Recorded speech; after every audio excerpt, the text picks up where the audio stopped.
आमदारांना जास्त निधी दिला जातो, इतर आमदारांना जाऊ नये इकडे तिकडे. कोणी नाराजी व्यक्त केली? विरोधी पक्षातील सगळे आमदार नाराजी. दादांनी त्यांच्या लोकांना, त्यांच्या गटातल्या लोकांना निधी दिला, प्रत्येकी 50 कोटी रुपये असं म्हणणं आहे आणि बाकीच्यांना डावललंय. आणि आवडांनी असं ट्विट केलं की 50 कोटी शरद पवार गटाच्या आमदारांनी येऊ नये म्हणून खरं तर सरकारकडून हा निधी देण्यात आलाय त्यांनी हालचाल करून.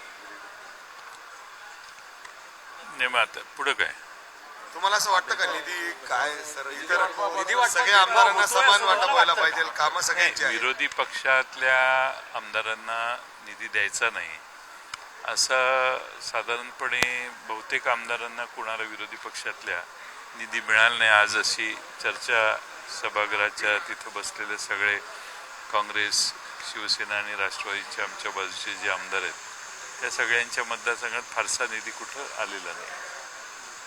काय याच्यासाठी काय म्हणजे बोलणार आहात, पाठपुरावा करणार आहात? कारण बरेच आता पुरवणी मागण्या मांडून झाल्या, पाठपुरावा काय करणार आता? ते सत्तेत बसणारी लोक आपल्याच दादा तुमचं असं आहे की आता पुरवणी मागण्या मांडल्यानंतर ऐकूनही काही उपयोग नाही ना, कारण आता त्यांच्याही हातात नाही. पुरवणी मागण्या मांडलेल्या आहेत आणि ठीक आहे, आता निधी सत्तेत बसणाऱ्या, सत्तेला पाठिंबा देणाऱ्या आमदारांना द्यायचा ही अनिष्ट प्रथा गेल्या काही वर्षात सुरू आहे. पूर्वी प्रत्येक मतदारसंघाच्या गरजेनुसार, आवश्यकतेनुसार निधी देण्याची परंपरा होती आणि आता त्याच्यात काही बदल झालेला दिसतोय. त्यामुळे विरोधी पक्षाच्या बाकावर बसणारे कोणाला निधी नाही असं चित्र सध्या दिसतंय. सर, अधिवेशनामध्ये नवाब मलिकांवरून चांगलंच वातावरण गाजलेलं दिसतंय. त्यामध्ये मोहित कंबोजांनी जी काही मागणी केलेली आहे की त्यांचा जामीन रद्द करण्यात यावा, त्यांची प्रकृती आता ठीक झालेली आहे आणि ते अधिवेशनामध्ये फिरतायत किंवा अधिवेशन अटेंड करतायत, त्यांचा जामीन रद्द करण्याची मागणी भाजपच्याच नेत्यांना केली जाते. एक म्हणजे नवाब मलिक यांच्याबद्दल स्वतः उपमुख्यमंत्र्यांनी, एक उपमुख्यमंत्री दुसऱ्या उपमुख्यमंत्र्यांना पत्र लिहितात, हाच मात्र आश्चर्याचा भाग आहे. फोन करून त्यांनी एकमेकाला सांगितलं असतं तरी चाललं असतं. त्यामुळे ते लिहिलेलं पत्र हे लोकांसाठी आहे, उपमुख्यमंत्री अजित पवार यांच्यासाठी नाही असं माझं मत आहे. हे लोकांच्यासाठी, लोकांना वाटावं की आम्ही याच्यातले नाही असं दाखवण्याचा तो प्रयत्न आहे. पण काही गोष्टी किती नाही म्हटलं तरी अंगाला चिकटतातच. तुम्ही संपर्क केला की नाही नवाब मलिकांशी? नवाब मलिक आज भेटले ना मला, आज सभागृहाच्या बाहेर भेटले. आज त्यांच्या प्रकृतीची मी चौकशी केली आणि परत सोमवारी पुण्यात ह्याला नागपूरला जाईन, त्यावेळी पुन्हा भेटेनच. नाही, आता बसताना तरी ते सत्तारूढ बाजूला बसलेले आहेत, सत्तारूढ पक्षाच्या बाजूला बसलेले आहेत. त्यांना ती जागा निश्चित करून देण्यात आलेली आहे असं मला कळलंय. त्या व्यतिरिक्त त्यांनी काय भूमिका घेतलेली आहे हे माहीत नाही, पण त्यांची प्रकृतीची चौकशी आज मी केली. 3 गोष्टी राज्यात आता घडतात शेतकऱ्यांच्या संदर्भातल्या. एकतर म्हणजे दूध आंदोलन सगळीकडे पेटलंय, दुधाला भाव मिळत नाही म्हणून. कांदा निर्यात बंद केली आहे, त्याच्यावरनं कांदा व्यापाऱ्यांनी बंद पुकारलाय. आणि तिसरं म्हणजे की इथेनॉल निर्मितीवरती निर्बंध आणले. इथेनॉल साखर कदाचित महाग होते. राज्य या तिन्ही उत्पादनाच्या बाबतीत खूप महत्त्वाची भूमिका. दुधासाठी 34 रुपये दर द्यावा असं सरकारने ठरवलं तरी जळगाव जिल्ह्यात 27 रुपये, नाशिक जिल्ह्यातही त्या दरम्यानच 30 रुपये वगैरे, जळगाव जिल्ह्यात 30 रुपये, नाशिक जिल्ह्यात 27 रुपये वगैरे असे दर दिले जातात. त्यामुळं शेतकऱ्यांचे प्रचंड मोठ्या प्रमाणात शोषण होते. शेतकऱ्यांच्या कष्टाला दाम मिळत नाही अशी मानसिकता शेतकऱ्यांची झाली आहे आणि शेतकऱ्याला 27 रुपये आणि 25 रुपयाला दूध विकणं शक्य नाही, परवडतही नाही. दुसऱ्या बाजूने इथेनॉलच्या बाबतीत सरकारने अचानक निर्णय घेतला की ज्यूसपासून इथेनॉल तयार करू नये. त्यामुळे इथेनॉल हा एकमेव मार्ग FRP पर्यंत पोचण्याचा होता. आता तोही मार्ग बंद झाला. त्यामुळे अनेक साखर कारखान्यांना FRP पर्यंत पोचताना अडचण होईल जर साखरेच्या किमती कमी जास्त झाल्या तर. तिसरा प्रश्न म्हणजे कांद्याची निर्यातच अचानक बंद केली काल, त्यामुळं कांद्यालाही संधी नाही. कांदा उत्पादकांचे हाल किती वाईट झालेले आहेत हे मी नाशिक जिल्ह्यात जाऊन बघितले. आता त्या कांदा उत्पादकाचा निर्यातीचा स्कोप बंद झाला तर दरावर परिणाम होणार, दर खाली कोसळणार. त्यामुळे शेतकऱ्याला शेवटी फार प्रचंड नुकसान सोसावं लागतंय. त्यामुळं दूध असेल, कांदा असेल, ऊस उत्पादक असेल, या सगळ्यांना, संत्र्याचा शेतकरी, संत्र्याला देखील बांगलादेशमध्ये निर्यात करताना तिथं टॅक्स भरावा लागतो. त्यासाठी केंद्र सरकारने बांगलादेशशी बोलून संत्र्याला, केळीला तिथं एक्सपोर्ट होताना टॅक्स कमी करायचा आग्रह केला पाहिजे. तसं कोणतंही पाऊल केंद्र सरकारने उचललेलं दिसत नाही. त्यामुळं एकंदरच शेतकरी सर्वच शेतीमाल निर्यात करण्याची जिथं क्षमता आहे ते सगळे शेतीमाल अडचणीत आलेले आहेत.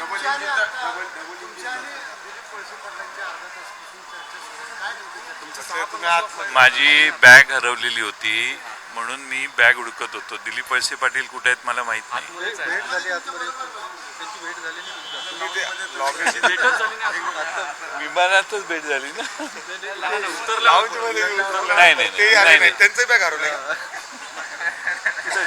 मी बी नाही आले, तुम्ही आणि ते दोघंही आतमध्ये आहात. तुम्ही आहात असं बराच वेळ काय मला हसू येत आहे कारण तुमचे प्रश्न हसण्यासारखे आहेत. माझी भेट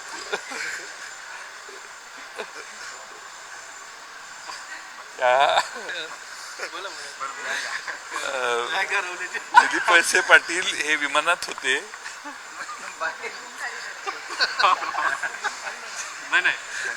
असतील तर मी आज जाऊन भेटून येईन. माझी चर्चा नाही झालेली, भेटून येईन पाहिजे तर. बाकी सगळे मंत्री माझी गेले सगळे आपापल्या गाडीने.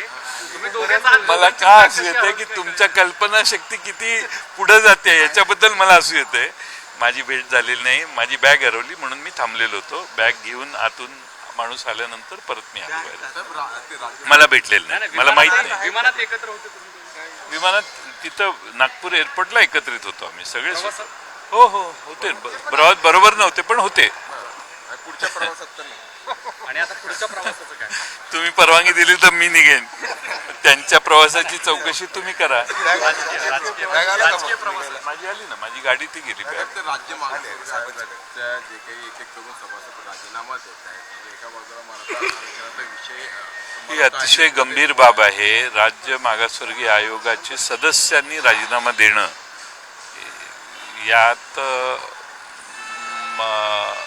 दुर्दैवी आहे. आणि राज्य मागासवर्ग आयोगाच्या जबाबदाऱ्या ज्या आहेत त्या त्यांनी पार पाडणं अपेक्षित आहे आणि त्या विहित मार्गाने कायद्याला धरून त्यांनी पार पाडल्या पाहिजेत. पण त्यांनी आता राजीनामा दिला आहे आणि राजीनामा देताना त्यांनी कारणं देखील सांगितलेली आहेत. त्यामुळं हे राज्य सरकारची ही जबाबदारी आहे की अशा प्रकारे राज्य मागासवर्गीय आयोगातून कुणी बाहेर जाणं हे राज्य सरकारने, राज्याच्या प्रमुखांनी याच्यात लक्ष घातलं पाहिजे. पण राज्य मागासवर्गीय आयोगाचे सदस्य असे राजीनामा द्यायला लागले तर हळूहळू 24 तारीख ठरलेली आहे, त्याच्या आधी निर्णय येणं आवश्यक आहे.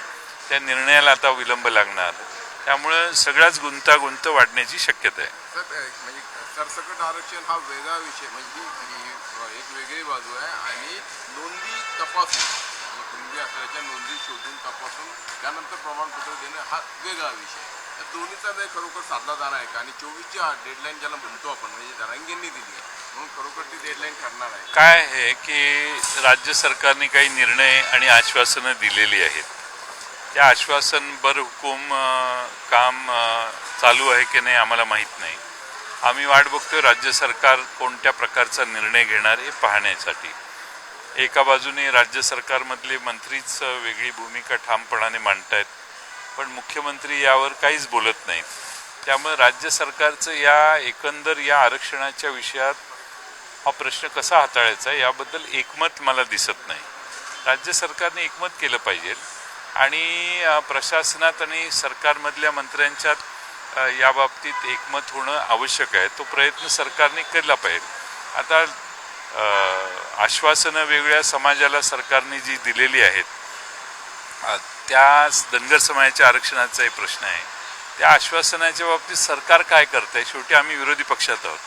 आमच्याकडे काही आज अधिकार नाही आहे त्यामुळे नुसत्या बाष्पळ गप्पा मारण्यापेक्षा सरकार काय करतं हे बघणं, सरकारने घेतलेला निर्णय उचित असावा अशी आमची अपेक्षा आहे. शेवटी सर्व समाजाला योग्य तो न्याय मिळाला पाहिजे आणि काही समाजांच्या मनात काही शंका तयार व्हायला लागल्यात, त्यांना देखील सुरक्षित वाटलं पाहिजे. हा प्रयत्न सरकारने करून निर्णय घ्यावा. मराठा छत्रपतींनी एक नाराजी म्हणजे रायगड विकास प्राधिकरणाला पुरेशा प्रमाणात निधी उपलब्ध होत नाही. म्हणजे आतापर्यंत आजच्या घडीला त्यांच्या हातात फक्त 3 कोटी रुपये पहिल्यांदा मागचं बजेट मांडलं त्यावेळी 17,000 कोटीचं डेफिसिट होतं. मागच्या वेळच्या पुरवणी मागण्या काहीतरी 40 का 44,000 कोटीच्या होत्या. आत्ता 55,000 कोटीच्या पुरवणी मागण्या आहेत. त्यामुळं प्रचंड वारेमाप आश्वासनं द्यायची, 100 कोटीचं काम जाहीर करायचं, 2 कोटी त्याला द्यायचे आणि त्यानंतर त्याचं टेंडर काढायचं, मग काम पुढं 4 वर्ष चालेल. अशी सध्या अनेक प्रकल्पांची परिस्थिती आहे. तशी 600 कोटी रुपये हे त्या कामासाठी द्यायचं ठरलेलं होतं. आम्ही ऐकलेली बातमी आहे. पण आज छत्रपती संभाजी महाराजच म्हणत असतील की निधी अपुरा आहे, तर हा फक्त छत्रपती संभाजी महाराजांच्याचाच अनुभव नाही, तर महाराष्ट्रातल्या सगळ्या आमदारांना हा अनुभव आता हळूहळू यायला लागेल. सर, मराठा आरक्षणासंदर्भात काही चर्चा अधिवेशनामध्ये साधारणतः कधी दिवसाची काही झाली चर्चा आपली? आज आम्ही विधानसभेच्या अध्यक्षांची चर्चा केली आणि मंगळवार किंवा मंगळवारी दाखवून कदाचित मंगळवारी या अवकाळी पावसाची वगैरे चर्चा जर लांबली तर मग बुधवारपर्यंत ही चर्चा होईल असं अध्यक्षांची आम्ही चर्चा केली. त्यावेळी अध्यक्षांच्या बरोबर चर्चा करून आम्ही ठरवलेलं आहे, म्हणजे त्यांनी आम्हाला सूचित केलेलं आहे. आरक्षणाची मर्यादा वाढवण्यासंदर्भात सुद्धा चर्चा सुरू आहे. राज्य सरकार तसं काही निर्णय घेण्याची शक्यता आहे? काय माहिती आता सरकार, तुम्ही ज्यांची वाट बघताय त्यांना हा प्रश्न विचारा, मला का गरीबाला विचारा? अजित पवार गटाचा तुम्ही म्हणताय ना आलेलं नाही अजून. अजित पवार गटाचा जो मेळावा झाला त्यामध्ये त्यांनी बारामती देखील लढण्याची तयारी चालवली किंवा त्यासाठी आपण तयार राहावं असं म्हटलेलं आहे. बारामतीमध्ये तुम्ही जर तुमचा आणि अजित पवार गटा दोन्ही पक्षांचा विचार केला तर पवार विरुद्ध सुया सामना होऊ शकतो. काय पुढच्या गोष्टी आहेत ह्या, अजून निवडणुकीला 2-3 महिने आहेत आणि लोकसभेला, त्यामुळे आमच्या बाजूने सुप्रियाताईच आमच्या उमेदवार आहेत. त्यामुळं समोरच्या बाजूनं कोण येणार हे समोरची बाजू ठरवेल.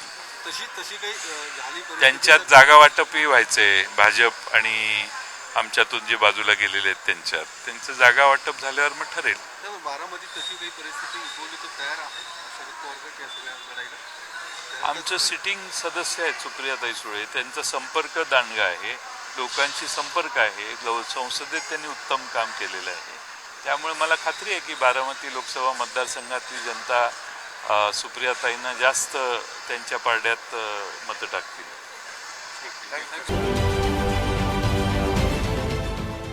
देश विदेशातील प्रत्येक घडामोडींचे लाईव्ह अपडेट मिळवण्यासाठी आता साम टीव्हीच्या सर्व सोशल मीडिया प्लॅटफॉर्मला लाईक, फॉलो आणि सबस्क्राईब करा. तसंच सर्व नोटिफिकेशनसाठी बेल आयकॉन प्रेस करायला विसरू नका.